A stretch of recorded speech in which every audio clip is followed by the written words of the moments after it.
everybody, welcome to Caketastic Cakes. It's Jen and I'm going to show you how to make your very own homemade marshmallow fondant.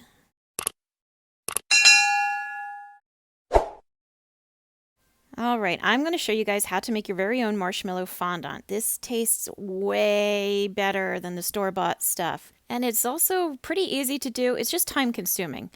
But to do it, you're going to start with your big bowl, big microwavable bowl, and fill it up with marshmallows. I'm using the big ones for campfires. I've used regular size. And stick it in the microwave. I put it in for like 30-second bursts until it got kind of melty, as you see. It's not completely melted.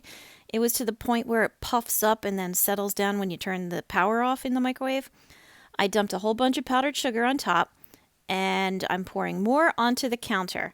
And there is no like real measurements or anything. You just heat up marshmallows. I used 2 bags, regular size bags, for the amount of cake I covered. I ended up covering a cake. It was 8 inches in diameter, and I made 3 of them, so it was 3 stacked tall.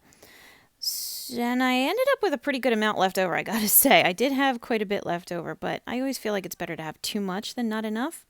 Anyway, I dumped out my melty, squishy marshmallows onto the pile of powdered sugar on the counter, and now I'm just folding it over onto itself. As you can see, it's pretty goopy. It's pretty sticky and runny, but I just keep putting more powdered sugar on top. I'm just scooping it from underneath of the marshmallow and just putting it on top as I fold it over. And if there are any bakers out there, then you're going to know where I'm going next with this. It's just like kneading dough. You just fold it over and push and fold it over and push. And in the meantime, you just keep taking those scoops of powdered sugar and putting it on top. I try to get the powdered sugar that's been like 10 times processed or something, because you want to try to avoid the clumps. It's hard to avoid, but you just keep working and kneading it, and you'll get most of them out. And if you end up with any that show in the end of your fondant making, you can use a little bit of water on a paintbrush, and it just like gently touch it and makes all the powdered sugar, of course, dissolve and then goes away. Now I am just keeping on kneading here. It's like I said, this takes a while to make. It's not something you just take out of the box and bam, there you go, you got your fondant. It comes out, I find it comes out a little rougher. It's not as smooth. It seems to hold a color just as well. And like I said before, it tastes way better than the store-bought stuff, which kind of makes sense if you're eating just marshmallows soaked in powdered sugar, right? Now, you just keep on working it, keep folding it over, keep pressing it, make sure you have plenty of powdered sugar. You're going to waste so much powdered sugar, I'm just telling you that right now.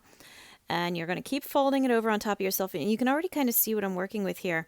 It's become much more dough-like. It's much smoother, much more like the traditional fondant you'd get out of a bag or a can or a box or whatever. And you're just going to keep working it, keep folding it over, keep pressing it into the powdered sugar. And as you're going to work it, it's looking pretty good right there, right? It's still a little soft. When you hold it, if it just kind of just mushes and starts sagging over your hands, then you got to keep working it a little more, working more powdered sugar. And you also have to watch the temperature with it. Make sure you don't burn yourself when it comes out of the microwave, first of all. And you're going to have to keep going with it, keep pressing it, keep folding it until it's cool enough too, because you don't want to put warm fondant on top of your chilled cake. I just can't feel like that would end very well. So keep on working it until you get a nice consistency where it's thick enough that it's not, sagging on you. It's not too warm anymore. It's cooled off nicely. I added some food coloring to it because I just wanted to show you how well it mixed in here. And this part was pretty much the same, I gotta say, as regular store-bought fondant. It didn't have any problems mixing in. It went through fine. It started out, just like any color. When you're mixing it, it got kind of a marbled look, and you just keep going with it. And then it comes out nice and dark and smooth. No problem so far, right? So once you get your color that you like, and it's the consistency that feels good, then you're ready to move on. Now, how I do it is I scrape all that powdered sugar off, and I put down a layer of shortening. It works for me. It doesn't stick or anything. So I don't know. Some people use powdered sugar or cornstarch or whatever works for you. That's just what I do. I am folding over that one little wrinkle I had, and I'm rolling out my marshmallow fondant now with my big old rolling pin. I don't know if you can see it, but when I'm rolling it out, it has a bit of a spring back to it. It's much more elastic than your traditional fondant, and this kind of becomes a little bit of a problem later on when you're actually covering the cake.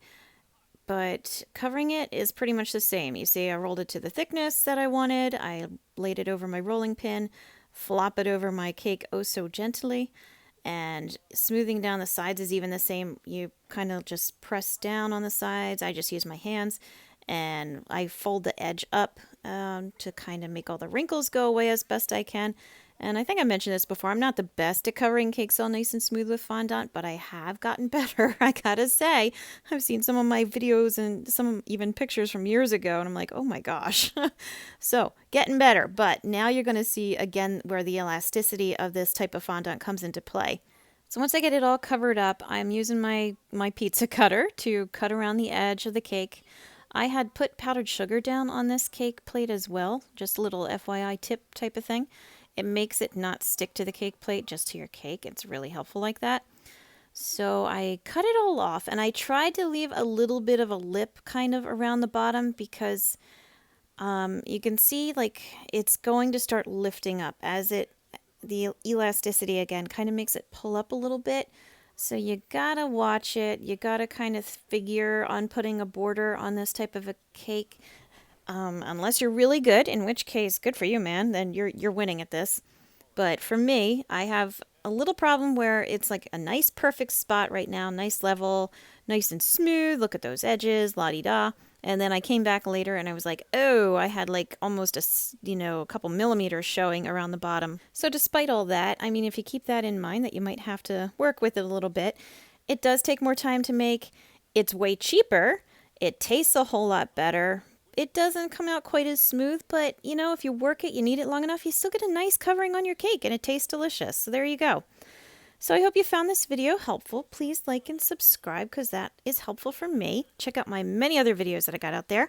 And as always, thank you for watching Caketastic Cakes.